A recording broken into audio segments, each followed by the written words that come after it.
Assalamualaikum warahmatullahi wabarakatuh. Selamat pagi anak-anak. Pada hari ini kita akan melanjutkan pembahasan mengenai unsur, senyawa, dan campuran. Kompetensi dasar pada pertemuan ini ada dua. Yang pertama yaitu kompetensi dasar 3.1, menjelaskan konsep campuran dan zat tunggal, unsur dan senyawa, sifat kimia dan fisika, perubahan fisika dan kimia dalam kehidupan sehari-hari. Kompetensi dasar 4.1 menyajikan hasil penyelidikan atau karya tentang sifat larutan, perubahan fisika dan perubahan kimia atau tujuan pembelajaran kali ini, peserta didik dapat mengidentifikasi perbedaan unsur, senyawa, dan campuran, menjelaskan jenis-jenis unsur dan sifat-sifat serta manfaatnya dalam kehidupan, menjelaskan pengertian campuran homogen dan campuran heterogen, melakukan eksperimen membedakan campuran homogen dan campuran heterogen. Berdasarkan komposisinya, materi dibagi menjadi dua. Yang pertama adalah zat tunggal, yang kedua adalah campuran. Zat tunggal dibagi lagi menjadi dua, yaitu ada unsur dan ada senyawa. Kemudian campuran juga dibagi lagi menjadi dua, yaitu campuran homogen dan campuran heterogen. Pernahkah kalian pergi ke Monas dan pergi ke Masjid Kuba Emas Dian Al-Mahri Depok? Terbuat dari apakah puncak kedua bangunan tersebut? Betul, puncak kedua bangunan tersebut terbuat dari emas. Bagaimana bentuknya pada saat ditemukan di alam? Untuk mengetahui bentuk emas yang ada di alam, mari kita pelajari slide selanjutnya. Tahukah kalian apa itu unsur? Unsur merupakan zat tunggal yang tidak dapat diuraikan lagi menjadi zat yang lebih sederhana dengan proses kimia biasa. Dalam kehidupan sehari-hari, contoh unsur bisa ditemukan pada belerang, besi, emas, dan arang. Jadi, menjawab pertanyaan yang pertama tadi, bagaimana bentuk emas ketika dari alam? Bentuk emas ketika masih di alam bisa kalian lihat seperti pada gambar. Unsur di alam terbagi menjadi 3 jenis. Yang pertama ada unsur logam, yang kedua ada unsur non-logam, dan yang ketiga unsur semi-logam atau metaloid. Unsur logam mempunyai sifat mengkilap jika digosok, kemudian konduktor, artinya bisa menghantarkan panas dan listrik dengan baik. Yang ketiga, titik lele dan titik didihnya tinggi, berwujud padat pada suhu kamar kecuali raksa, keras kecuali natrium dan kalium, kemudian merenggang ketika ditarik. Berikut disajikan tabel contoh unsur logam. Yang pertama ada aluminium, emas, perak, kalsium, tembaga, besi, natrium, timbal, dan timah.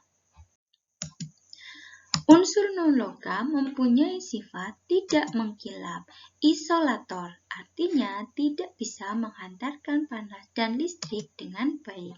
Titik didih dan titik lelehnya rendah, sangat rapuh dan berupa cairan, padatan, dan gas pada suhu kamar. Berikut disajikan tabel contoh unsur non-logam. Yang pertama ada oksigen, hidrogen, karbon, belerang, fosfor, nitrogen, dan iodin. Kemudian unsur yang ketiga yaitu unsur semilogam atau disebut dengan metaloid, memiliki sifat seperti logam dan non-logam. Bentuknya seperti logam tetapi gelap dan bersifat semikonduktor. Berikut disajikan tabel contoh unsur semi logam. Yang pertama yaitu ada boron, silikon, germanium, arsen, antimon, tellurium, dan polonium. Untuk meningkatkan pemahaman kalian tentang unsur logam dan non-logam, perhatikanlah tabel perbedaan logam dan non-logam di dalam tabel. Unsur logam dan non-logam mempunyai banyak sekali kegunaan. Contohnya seperti natrium. Natrium merupakan bahan untuk membuat lampu natrium dan senyawanya digunakan untuk garam dapur.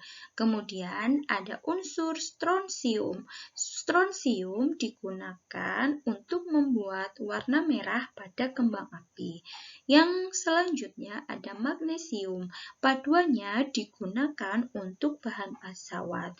Dan iodin. Iodin digunakan untuk bahan antiseptik dan senyawanya digunakan untuk garam beriodium. Apakah kalian tahu sekarang apa itu unsur? Nah, untuk meningkatkan pemahaman kalian, carilah dari internet sifat-sifat unsur serta pemanfaatannya dalam kehidupan sehari-hari minimal 20 unsur. Tugas ini dikumpulkan pada pertemuan daring pada minggu berikutnya. Kita lanjutkan materi selanjutnya, yaitu tentang senyawa. Dalam kehidupan sehari-hari, kita sering sekali menggunakan senyawa. Contohnya adalah air, garam, gula, dan cuka. Apa itu senyawa? Senyawa merupakan zat tunggal yang dapat diuraikan menjadi dua jenis atau lebih zat yang lebih sederhana dengan reaksi kimia. Seperti yang sudah disebutkan, contoh dari senyawa adalah air atau H2O, terdiri dari 2 atom hidrogen dan 1 atom oksigen. Contoh lain dari senyawa yaitu natrium klorida atau garam dapur. Kemudian ada sukrosa atau pemanis gula. Yang ketiga, asam klorida atau pembersih lantai. Yang keempat adalah asam asetat atau cuka makan. Yang kelima adalah asam sulfat atau pengisi aki. Yang keenam yaitu air. Air digunakan sebagai pembersih dan pelarut. Yang ketujuh adalah urea yang bisa digunakan untuk pupuk. Yang kedelapan adalah asam askorbat yang digunakan untuk vitamin C. Kesembilan ada aspirin yang berguna untuk mengobati sakit kepala. Dan yang ke-10 ada soda kue yang berfungsi untuk membuat roti. Pernahkah kalian meminum minuman yang ada di gambar? Nah, kalau kalian pernah meminum, termasuk ke dalam unsur, senyawa, atau campurankah kedua minuman yang ada di gambar? Betul, kedua minuman tadi merupakan contoh dari campuran. Apa itu campuran? Campuran adalah suatu materi yang terdiri atas dua zat atau lebih yang masih mempunyai sifat zat asalnya serta dapat dipisahkan secara fisika. Contoh campuran sering dijumpai dalam kehidupan sehari-hari, yaitu susu coklat, air sungai, udara, batuan, garam beriodium, dan paduan logam. Campuran dibedakan menjadi dua, yaitu pertama ada campuran homogen, yang kedua ada campuran heterogen. Campuran homogen adalah campuran yang tidak dapat dibedakan zat-zat yang tercampur di dalamnya. Zat pelarut dan zat terlarutnya tidak dapat dibedakan lagi. Campuran homogen juga disebut sebagai larutan. Contoh dari campuran homogen bisa dilihat pada gambar di samping. Pada gambar di samping, zat pelarutnya berupa air dan zat terlarutnya berupa sirup. Apabila keduanya dicampurkan, maka sudah tidak bisa dibedakan lagi mana zat pelarutnya dan mana zat terlarutnya. Oleh karena itu disebut sebagai campuran homogen. Contoh lain dari campuran homogen yaitu larutan gula dan larutan garam. Campuran heterogen adalah campuran yang zat terlarut dan zat pelarutnya masih dapat dibedakan.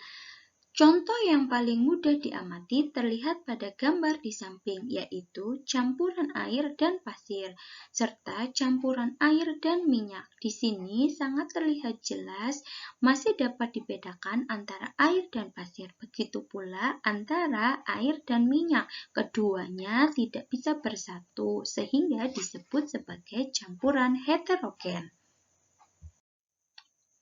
Apakah kalian sudah jelas memahami perbedaan sifat unsur, senyawa, dan campuran? Perhatikanlah tampil di bawah ini untuk lebih memahami perbedaan unsur, senyawa, dan campuran. Sekian pemberian materi pada pembelajaran kali ini. Tetap semangat belajar daring dan jangan lupa kumpulkan tugas tepat waktu. Jaga kesehatan, tetap di rumah. Sampai bertemu pada pertemuan daring berikutnya. Wassalamualaikum warahmatullahi wabarakatuh.